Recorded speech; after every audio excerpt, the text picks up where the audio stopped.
Em thấy ổng tốt mà chị. Lúc tốt thế mà không biết trân trọng, tội ổng ghê. Tốt vậy mà sao ba làm vậy với em? Quay lại giùm tao. Ôi ổng luôn á trời.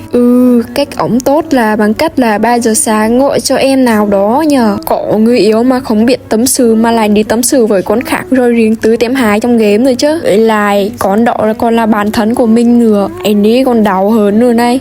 Đó là ổng đi khóc lóc với con tê. Rồi cái con tê nó nhận là thôi thương chị thương đấy rồi. Đừng có khóc nữa ngoan để về chị dỗ nè. Ý là giờ ai không biết trân trọng ai rồi đấy. Nói thật Thỏ vẫn còn tình cảm với Su. Nhưng mà Thỏ ơi, có thể cho Su một cơ hội theo đuổi lại Thỏ được không? nếu mà Mi kính chi thì tao cho Mi một cơ hội nữa được không?